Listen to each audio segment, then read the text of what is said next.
क्योंकि अभी एआई का सीज़न चल रहा है, भैंसें हीट में बहुत ज़्यादा आ रही है, गायें भी अब आने वाली हैं। तो ऐसी कंडीशन में एक बात समझना आपको बहुत ज़्यादा ज़रूरी है, और आप लोगों के कमेंट्स भी आ रहे थे कि क्या हमने हीट में आने के बाद 6 घंटे बाद एआई करवाई या क्रॉस करवाया तो उसके ग्याबिन ठहरने की कितनी संभावनाएं हैं। 6 घंटे बाद, यानी जो ही हीट में आई और 6 घंटे बाद ही आपने क्रॉस करवा दिया। तो देखिए, एक कंडीशन ऐसी बनती है कि जिसे हम कहते हैं अर्ली ओव्यूलेशन। अर्ली ओव्यूलेशन, ये अर्ली ओव्यूलेशन क्या होता है पहले थोड़ा सा समझ लीजिए। ओव्यूलेशन का जो निश्चित टाइम होता है, ओव्यूलेशन का जो निश्चित टाइम होता है, उस टाइम से अगर पहले ओव्यूलेशन हो जाए उसे हम अर्ली ओव्यूलेशन कहते हैं। जैसे ओव्यूलेशन का जो टाइम होता है वो मेनली जो अभी चल रहा है 18 से 28 घंटे के बीच में होता है। तो 24 घंटे को हम आइडियल बीच में मान सकते हैं कि एआई के 24 घंटे बाद ओव्यूलेशन होगा। ओव्यूलेशन मतलब अंडा निकलेगा, समझ गए। अंडा जो है वो यहाँ पर, ये जो आपको दिख रहा है ना, ये ओवेरी है, और ओवेरी से अंडा निकल करके यहाँ इस फैलोपियन ट्यूब में आएगा। ठीक है, यहाँ से अंडा निकला और यहाँ फैलोपियन ट्यूब में आएगा, उसे हम कहते हैं ओव्यूलेशन। और इसे नॉर्मली माना जाता है कि हीट में आने के बाद 18 घंटे से लेकर के और 28 घंटे के बीच में ओव्यूलेशन की प्रक्रिया हो जाती है। ये भी बहुत सारे ऐसे फैक्टर हैं जो इसको डिस्टर्ब करते हैं, लेकिन नॉर्मली हम ये मानेंगे। अब अर्ली ओव्यूलेशन किसे कहेंगे? अर्ली का मतलब है जो ही हीट में आई और 8-10 घंटे में ही ओव्यूलेशन हो गया, यानी 8-10 घंटे में ही ओव्यूलेशन हो गया।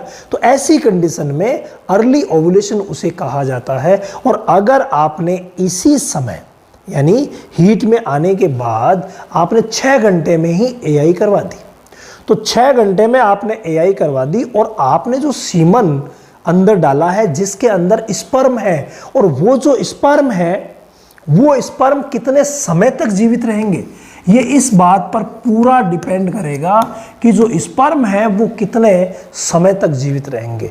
अगर उन्हें अच्छा माहौल फैलोपियन ट्यूब में मिला या यूट्रस में उन्हें अच्छा माहौल मिला तो वो 12 से 18 घंटे तक, ज़्यादा अगर कहें तो वो 24 घंटे तक भी खींच जाते हैं। 24 घंटे तक वो जीवित रहेंगे अंदर। कितने घंटे भाई? 12 से 24 घंटे।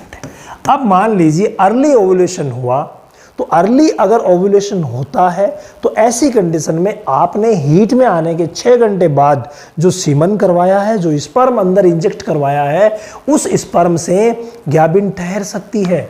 लेकिन अगर नॉर्मल ओव्यूलेशन हुआ और ओव्यूलेशन चला गया 24 घंटे पे और आपका स्पर्म मान लीजिए अंदर 24 घंटे की जगह 12 घंटे ही जीवित रहा, तो नहीं ठहरेगी। क्योंकि एक बच्चा पैदा करने के लिए स्पर्म का जो आपने छोड़ा यहाँ और यहाँ पर छोड़ा हुआ स्पर्म जो है वो गति करते करते करते करते करते करते पहुँचेगा यहाँ, और जब वो यहाँ पहुँचेगा इस जगह, तो उस समय उसे ओव्यूम मिलना चाहिए, यानी जो अंदर से अंडा निकल करके आया है वो उसे मिलना चाहिए, तभी तो दोनों मिल करके जाइगोट बनाएंगे। तो इस प्रक्रिया के लिए बहुत ज़्यादा ज़रूरी है कि यहाँ दोनों मिले। फैलोपियन ट्यूब में ही मिलते हैं, जिसे ओविडक्ट भी कहते हैं, तो यहाँ पर ये मिलते हैं। अब जब मिलेंगे ही नहीं तो भाई कैसे बच्चा पैदा होगा, कैसे वो ग्याबिन ठहरेगी। इसीलिए अगर आपने जल्दी की है तो सिर्फ अर्ली ओव्यूलेशन की जो स्टेज है उसी में ग्याबिन ठहर सकती है। अगर नॉर्मली 24 घंटे से 28 घंटे के बीच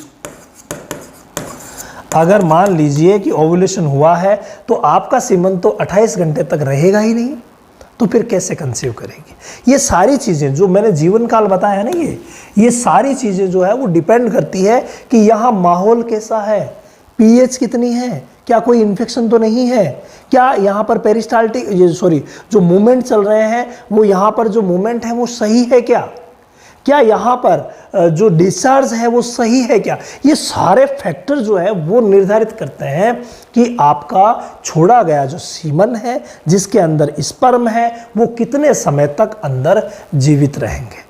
और आजकल जो इन्वायरमेंट चल रहा है उसके हिसाब से 12 से 24 घंटे रहते हैं। आप अगर 12 घंटे ही रहा और इधर से ये 24 घंटे बाद ओव्यूलेशन हुआ तो बिल्कुल भी संयोग यानी बिल्कुल भी ग्याबिन ठहरने की संभावना नहीं है। इसके अलावा अगर ओव्यूलेशन लेट हुआ है, जिसे हम डिले ओव्यूलेशन कहते हैं, तब तो आप बिल्कुल संभावना ही छोड़ दीजिए, ज्ञाबिन होने की कि डिले ओवुलेशन हुआ है तो फिर ज्ञाबिन होगी नहीं। तो इसीलिए आप आइडियल एक टाइम चुनिए और 18 घंटे से मेनली कम से कम आप 12 घंटे तो वेट कीजिए।